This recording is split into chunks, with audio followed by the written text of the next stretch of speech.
Welcome to the Who Knew podcast with Bruce Lubin from quickanddirtytips.com. I'm Jennifer Boudneau, the editor of the Who Knew books. Today we're talking Thanksgiving, my favorite of all holidays, except maybe Christmas. Bruce is going to give us some great tips on making sure your Thanksgiving turkey comes out great, preparing, and we have another life hack lightning round and great money-saving tip from the penny hoarder. But first, if you've ever felt like you had to choose between getting new blinds or holding on to your life savings, those fears end now, thanks to SelectBlinds.com. Select Blinds won't gouge you like those big greedy blind corporations. Just check out the over 170,000 five-star reviews on their site. Shop today at SelectBlinds.com. Mention you heard about them on a podcast at checkout and get sample swatches, absolutely free. That's SelectBlinds.com. Hey, Bruce.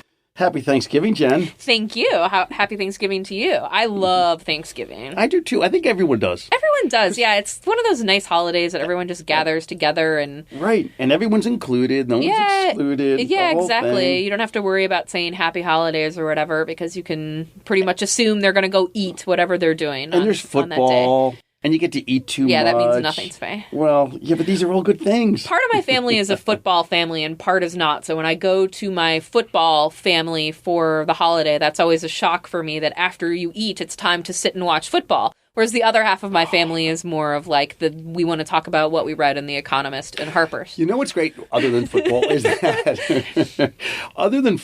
that like you're allowed to eat too much and then you're allowed to fall asleep in front of your relatives. Yes. It seems to be okay. Like think of any other time of year if you're talking to like great Aunt Millie and you just nod out. It's kind of rude, but on Thanksgiving it's like, oh wow, he ate so much, the tryptophan. Yes. So it's okay. Yes, and luckily I'm good enough friends with my friends who I always go to that I will just go upstairs and take a nap. I'm not above it. I'm not above it. And also you can unbutton your pants, you know. You can unbutton your pants. Everyone just sits back. It's a win-win. It's good for everyone. I love to eat. I'm down just with that too. Every time I see a spread of pies and turkey and mashed potato, I mean everything. Right. Everything. Right. Oh, I'm already excited. Me too. But speaking of food, we have a great tip today from pennyhoarder.com. As you know, we've been doing these tips on our podcast that are more geared towards saving money, whereas we focus more on the household hack. We know some ways to save money, but Penny Hoarder really knows their stuff. Not like Lisa, that's true. And she's here today with another very interesting tip that I think you all are going to really like. Hi, I'm Lisa Rowan from the Penny Hoarder with today's money hack. Let's be real, Starbucks is not a cheap addiction. I know that for sure.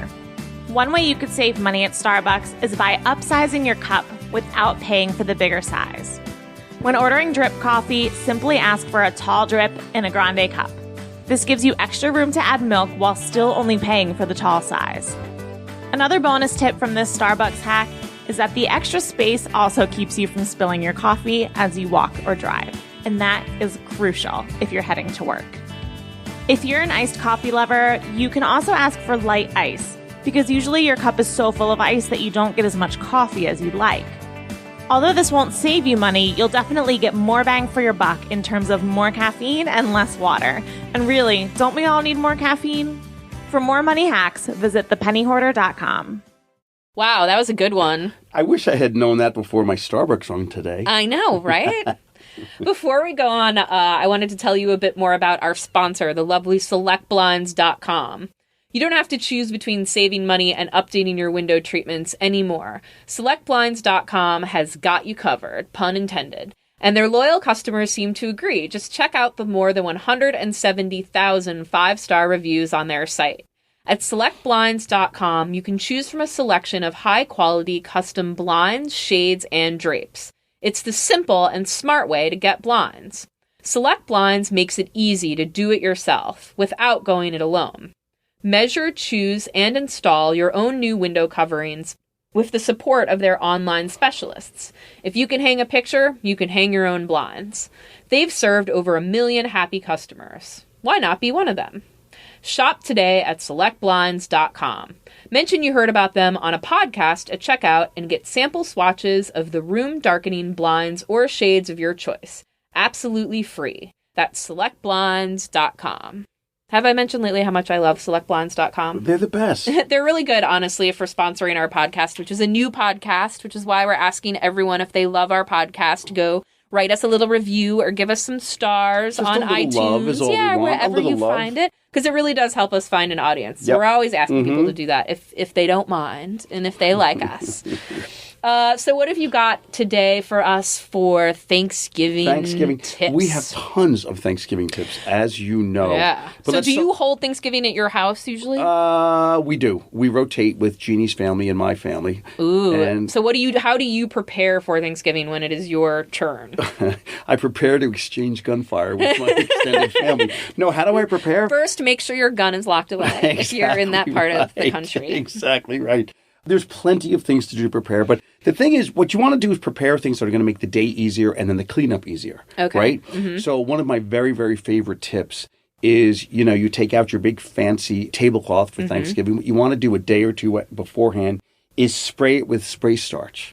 Okay, and let it dry. And what'll happen is then when anyone stains it or spills something on it, it will not stain. Mm-hmm. So when you're cleaning it afterwards, you don't have to scrub it, do anything else. You can just launder it. And it's stain-free. Genius. That's a great tip. I love that one. Yeah, that's one of my favorites. Another before Thanksgiving is candles. If you want them to burn slower, freeze them for a day before you put them on your table. Yes, and they drip less that way, and they too, drip right? less, too. Yep. Yeah. That's exactly right. Speaking of cleaning up candles, if you have, candles that are in any sort of holders, if you can put water in the bottom of the holders, yeah, that's a great tip. That way they won't melt like the votives. They melt in the holders, and candlesticks too. They're easier to get out of there if you have a little bit of water at the very bottom. Yes, or olive oil. Oh, also works too. Olive oil. Absolutely. So there's just a few things like that, and there's so many more in our blog posts about what you can do before Thanksgiving to make the day easier and the cleanup easier. Yeah, one that Jeannie had that I thought was a really cute idea is that if you have a bunch of family coming over for the day, you've got all the kids underfoot,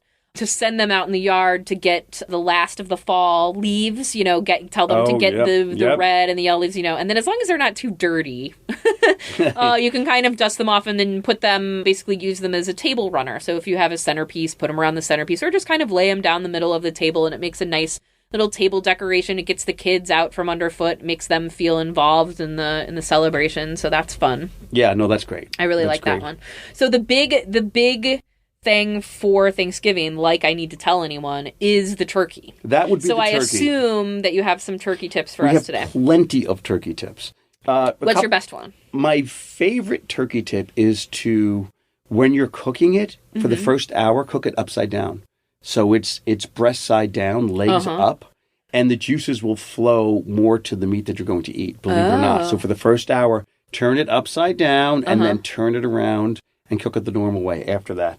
Wow. What other cooking tips do you have for the turkey? I would say 15, 20 minutes before you're done cooking the turkey, you want to just bathe it in some vermouth or white Zinfandel, and that'll make the skin really crispy and brown. It'll look great. It actually adds a lot of flavor, too.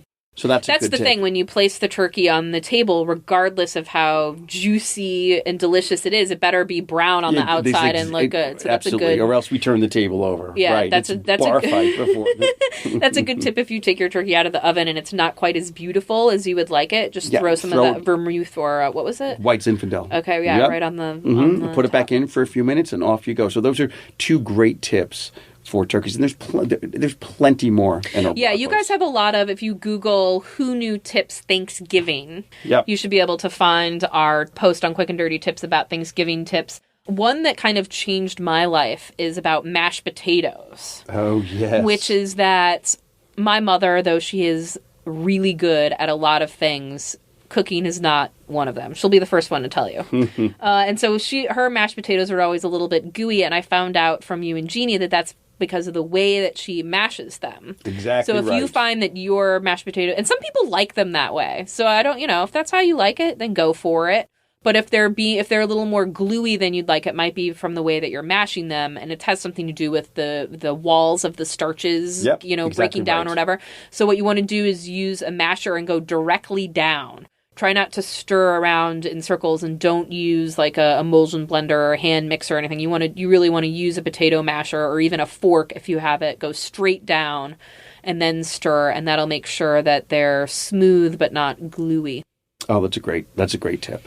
One more about turkey. You were talking about crispy skin, and I was thinking about that. while you were talking about mashed potatoes, you want to put some salt on your turkey the night before you cook it and put it in the refrigerator uncovered overnight. Oh, sort of like a brine without kind water. Kind of like a brine, exactly right, but without having to go through the hassle of brining it. Yeah, exactly right. And of course, once you take it out of the oven, you need to let it rest for at least 20 minutes, no more than 40 minutes, but at least 20 minutes in order to have all the juices sort of come to the surface. Nice. And I know that, too, you guys have that tip about if your turkey comes out too dry. Yes. You basically have a tip for anything. If it's not brown, put vermouth or white Zinfandel. If it's too dry, usually it happens with the breast meat, right? Because that dries out faster. So what you can do is just slice it, carve it up like you're going to serve it, and then put it in a pan and cover it with chicken broth, which you usually have on hand at Thanksgiving for stuffing or what have you.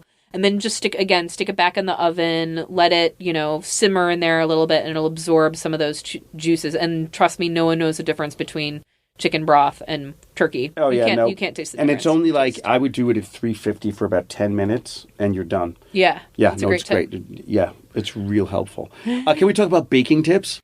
Yes, we can. Are you done with turkey? What if this is I'll give you a little hint because I want you to tell people this turkey tip before you move on to baking. All right. What do you do if your turkey is too juicy and the juices are going everywhere? Oh, when you're cutting it? Yes. Oh, wow, you just set me up. So what you want to do, put your cutting board in like a cookie sheet or something that has a little bit of a rim. Yeah. And then that'll keep the mess. That's right. I forgot to say that. That's a great tip. Yeah. Just put the carving board right in the cookie sheet, and then when all the juices go everywhere, they'll just go into the cookie sheet. And then you can use those juices for stuffing. Dab them behind your ears. Do whatever you'd like with them. That's why I remember that. Right. Dab it behind your ears. Yeah, right? One baking tip. Can I do a quick baking tip? Do a quick baking tip. So if you're making pie crust. Yes, because Thanksgiving is pie season. Exactly right. You want it light and fluffy. What you want to do is use half as much water as you normally would and replace that water with, drumroll please, vodka. I was going to say it with you. Vodka. You knew it. You remembered it. Yep. We always remember the tips with booze in them because they are our favorite. Yeah, but vodka really will help make the crust really, really light. It's a tremendous tip. It's so simple and it makes a big, big difference. So I want everyone to use their vodka. And it could be the cheap old stuff, like the stuff that college kids are drinking right now. Nothing hot, no top shelf stuff for this, like the cheapest you can find. Do you still then put foil over the edges so that it doesn't brown in the oven? I do. Because that's a great pie absolutely. tip too. Yeah. Mm-hmm. Ooh, what kind of pies do you eat on Thanksgiving? Well, pumpkin, of course, is your go-to pie. Sweet potato is my go-to. And pecan. I'm not an apple pie girl. You're not an apple pie girl? No, I know that surprises you because I'm from the Midwest. I would think so. I'm surprised to hear that. You're a woman of many moods, aren't you, Jennifer? Yeah, I am. I'm very elusive. That's my draw. Well, those are great. I am very much looking forward to Thanksgiving, and then pretty soon. Is that the end of your Thanksgiving tips? Can I give one more? Please. Can I give one more? Please. So this goes to you're done and you want to just watch football and sleep. Yes. Right? And you have all this cleaning to do. Yeah. So there's tips you can use to make your cleaning easier. My favorite is if you've got like a casserole dish that's got sort of baked on stains, just fill it with warm water, throw in like 2 Alka-Seltzers, and let it sit for a couple of hours. Oh. And you can tell, fellas, you can tell anyone, tell your wife, you heard it on Who Knew Tips. I'm cleaning right now. Yes, that probably wins a lot of points. Let it sit for an hour or so, and you will see all the gunk will come off just really simply. You know what I use? What's that? Surprise you. Cola.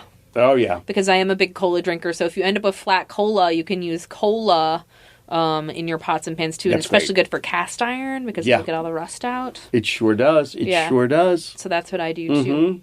Excellent. Great. Are you ready for our life hack lightning round? Oh, the lightning round, yes. Let's see. How could I forget the life hack lightning round? I would never.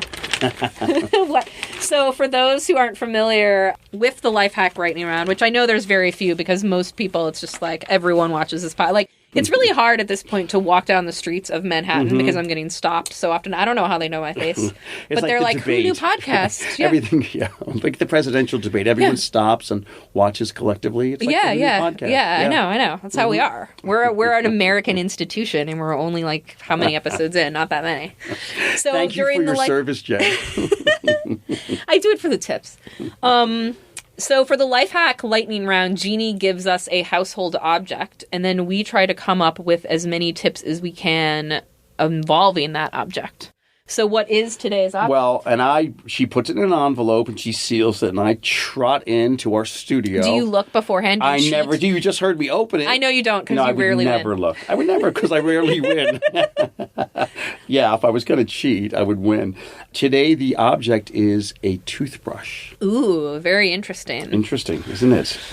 So, well, you go first. Yeah, this is a tough one. I can think of a few. Yeah, I don't know how far we're going to get on toothbrush. Okay, one for winter and for fall. As your lips start drying out, a great way before you use like any sort of lip balm to clear off the dry skin, this really helps, is to just brush your lips. Yeah, with a little bit of petroleum jelly, right? Yes, yep. And it gets rid of the dead skin, and it's. I love that, yeah, because you get those little like dead skin, whatever it is, on your lips, and you can. Yes. So this one is about toothbrushes, and it's really gross.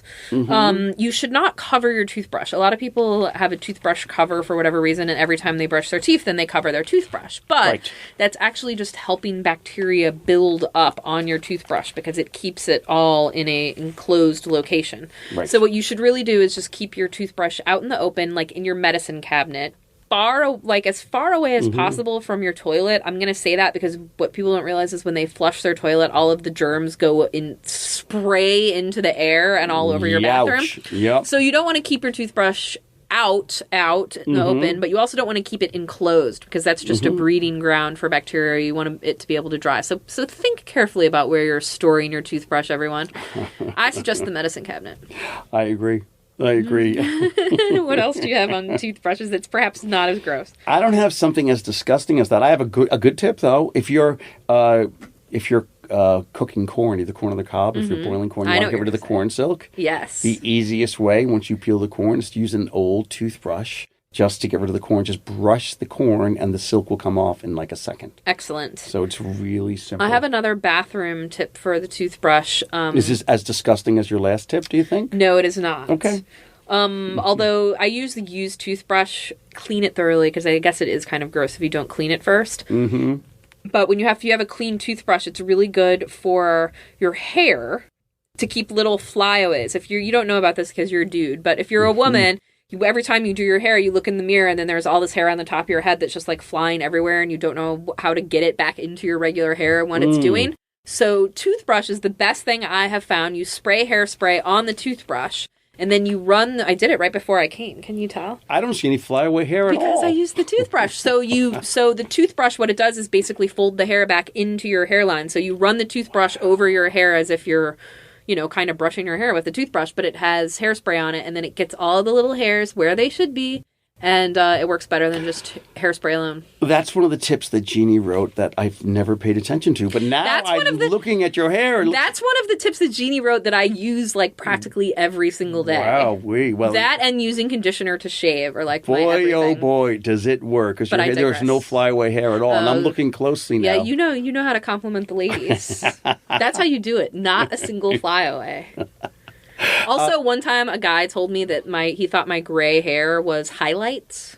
He said, "Oh, I just thought you got your hair highlighted," and I was like, "Let me marry you." Yeah. No, he was married, so I couldn't. But I would have if he wasn't. Sorry about that. I know. I know. We got to do a whole podcast on hair dye soon. Oh, all right. I have some great tips about that, but that's for another day. Let's talk. I have another toothbrush tip. I'm thinking about. This is actually a combo platter toothbrush toothpaste. Okay. Tip. So if you've got is it just brush your teeth because that doesn't No, it is not. If you have grass stains, wise guy, on your pants, what you want to do is take a little toothpaste, put it on an old toothbrush, and scrub at the grass stain. Yeah, the toothbrushes are really good at stains because if you ever get those stain removers that have like the little brush on the top that's supposed to help get the stain remover into the stain, that's basically what a toothbrush does. So you don't have to pay extra. Great for grout too. That was going to be mine. That was going to be mine. That was awful of me. I think that was my last. Yeah, you can use it for grout. Baking soda on a toothbrush. Oh, gosh, what else do I know with a toothbrush? That was awful of me to do that then, wasn't it? That was a life hack lightning cheat is what that was. Do you have any more other than that? No, I don't think I do. You just saw the finish line and you just barged right over it, did you? I did. That I can't think of a single toothbrush tip. I feel like we have more. If you're out there listening and you have a toothbrush tip, come to our Facebook at facebook.com who knew tips and tell us what we're missing. There's got to be more good I'm sure there are. I'm sure there are. There has to be. That's just going to have to, people are just going to have to live with our 7 tips that we just gave them. Yeah, I know. Well, that was fun. Mm-hmm. Thanks so much, Bruce, and thanks everyone for listening, and thanks to Quick and Dirty Tips for producing this podcast and making it all possible. Bruce and Jeannie are posting every day at quickanddirtytips.com/who knew, where you can find all the tips from this podcast, plus much more Thanksgiving tips. We have a whole post for various Thanksgiving foods of different types, so make sure to check it out and find all of the tips that we have. As always, while you're online, write us a little review if you're out there, and find us by searching Who Knew Tips on Facebook, Instagram, Pinterest, or Google. Tune in next time. We're not quite ready for our holiday decorations yet, but we'll have to give you some. It's coming. Happy Thanksgiving, Jen. Happy Thanksgiving, Bruce. I'll see you next time. You bet.